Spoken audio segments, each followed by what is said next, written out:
Thank you to Legal Rideshare for hosting this week's podcast on Robotaxis, minimum wage, and the job market. I'm not going to play the entire video. I'm going to leave the link in the description if you want to watch the entire video. I want to sort of introduce Jared Hoffer and Bryant Greening again, the legal people behind Legal Rideshare that have been helping gig workers when it comes to accidents, right? So I'll jump straight in. Robotaxis go wild. Minneapolis gets a win. And is Uber broken? Legal Rideshare breaks it down. Breaks it down.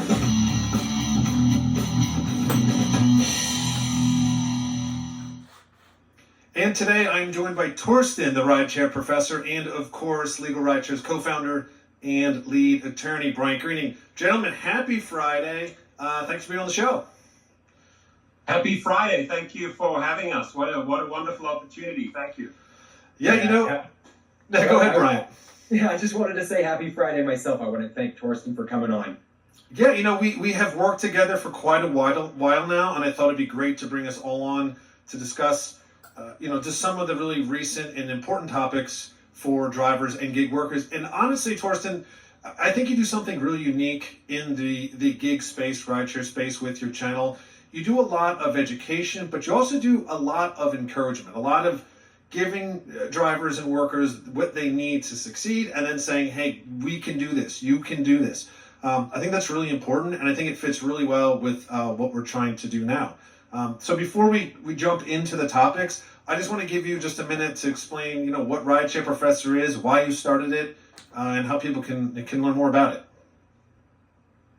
Firstly, I want to say thanks, guys. I appreciate our relationship, and everyone that's come through my channel that I've introduced to Legal Rideshare has actually come back to me and said thank you for the introduction. So whatever you guys are doing over there, you know the business, you're protecting the drivers, and it's a pleasure working with you. So you make it easy for me, and just massive gratitude. As far as myself, starting the Rideshare Professor channel, I do have a couple of YouTube channels out there. It sort of took on its own path. I've always been an advocate for the underdog. I grew up with a dad who was a very well-respected politician. In fact, he helped broker between Gorbachev and Reagan when it came to negotiating, bringing down the wall. So I love diplomacy. I've always loved as a teenager listening to my dad talk to people and broker deals and protect the underdog. And I think a lot of that rubbed off on me. So it comes very naturally to me helping drivers out, right, and standing up for them, because we have the big corporations, we have a lot of big gig companies that that actually have a lot of independent contractors, millions of them across, rideshare and food delivery. And very often they really don't know their rights, or they don't know their true potential. So that's what I'm trying to achieve with the channel, bring out the very best in every driver, educate them and help them with questions. And, I get easily 200 to 300 emails a day. I try to get back to everyone, and it's a hobby. I set at least 2 hours aside per day for this business while I run my other companies. But thank you for the introduction there. Yeah, no, it's just amazing work you're doing, and it's a fascinating story, fascinating background, and we'll get more into it. And I'm sure that'll lean heavily into what we're talking about today. But also, Brian, just give you a chance to just again remind people what Legal Rideshare does and how we can help. Yeah, well, before I do that, I want to thank Torsten again for coming on. You are just a force in this industry, and the channel has blown up, and the information that you give to drivers is really invaluable. And in the way that you present it in an informative, digestible way, I mean, we're just huge fans of yours, and we're really excited to have worked together in the past, to be on this episode with you right now, and to continue moving forward with good things to come. Thank you. Yeah, but in terms of Legal Rideshare, we are the first law firm in the United States that's entirely dedicated to Uber, Lyft, and gig-related accident and injury claims. So I've said before on our show, basically that means we're a personal injury law firm, but we're focused on gig workers. We understand the insurance policies. We understand the defenses that these companies put up, the roadblocks that they put up to try to prevent you, the worker, from collecting what you're entitled to.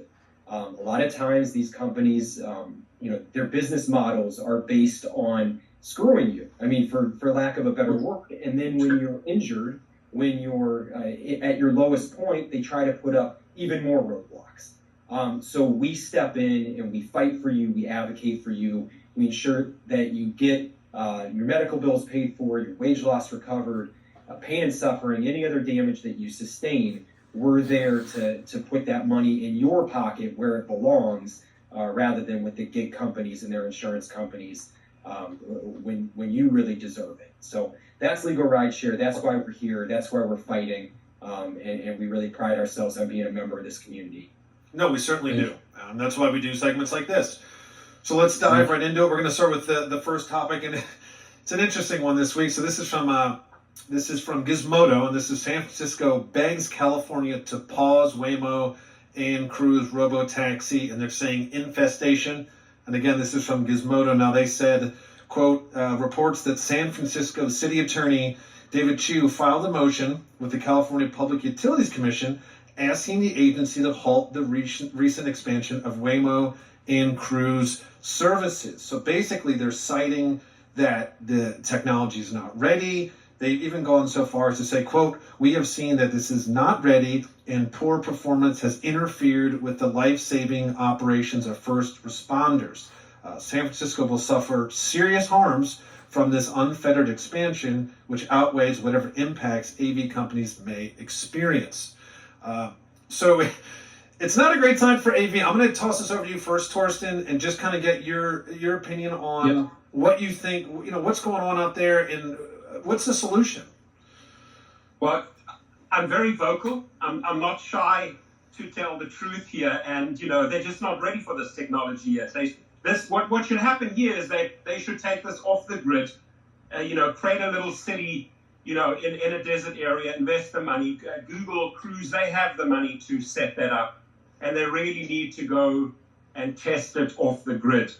Integrating these vehicles, in modern day it's just shown it's a disaster. Every single day on social media or in the news, you will see one of these Waymos or Cruises stuck in the cement. They created roadblocks. Multiple cars were confused. Ambulances and fire engines couldn't go through because they were blocking the road.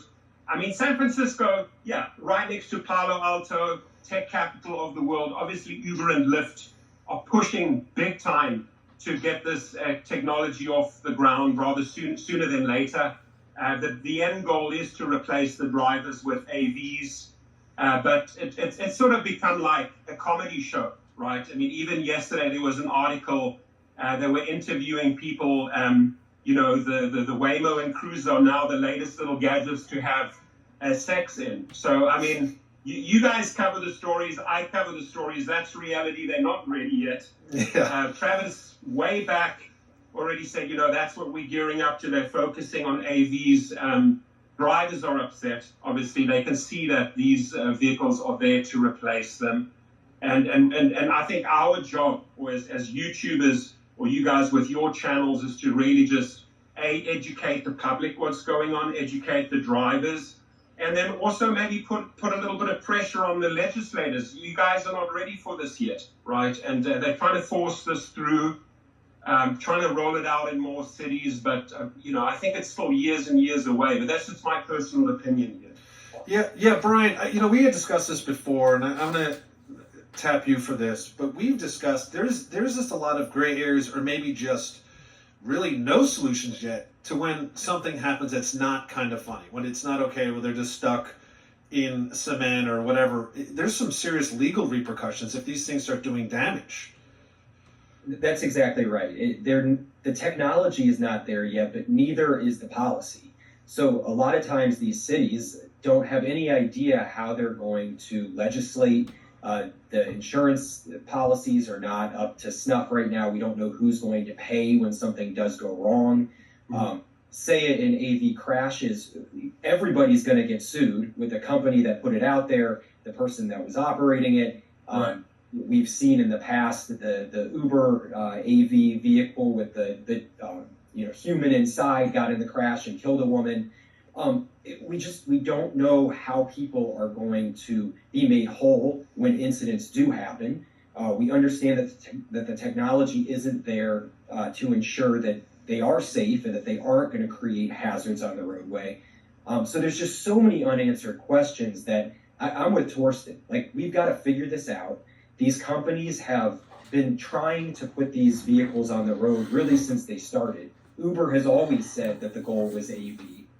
They've always, put that thought out there that eventually the drivers are going to be replaced. And now there's kind of blood in the water. They have the technology to start the process. They're trying to jam it through as quickly as they possibly can. And that's just never the way to do things safely, to do things honorably. We need to make sure that people like us, that the drivers are standing up and that they're demanding that things are safe before they're on our roadway. So watch the entire 33 minutes. That was 10 minutes right there. 2 more topics to come. What I can tell you about these two guys that I've worked with for quite some time, right? Not only do they understand, obviously, the legal language, how to protect you when it comes to accidents, or even if you have riders in the car, but they understand the industry, right? They understand rideshare, they understand food delivery. Very seldom do you come across people that really have like a broad understanding of the entire business. I've been talking to them for years. They understand rideshare inside and out. Obviously the legal side even better. And they also understand food delivery. In fact, I almost would say that Brian Greening would make the perfect chief legal officer for Uber or Lyft, because he's ethical. He knows how to play the game by the book, versus the other attorneys breaking the laws at Uber and Lyft. It would be a dream to see him in that position, actually take on the company and bring some good ethics in there, right? But watch the entire interview. The link is right below in the description. Watch the other 20 minutes. We have a good discussion on minimum wage. We have a good discussion on the current job market. And, it's not just my input. You're hearing it from the experts out there. Please leave your comments and give them a like. Subscribe to their channel below and watch their link. Thank you.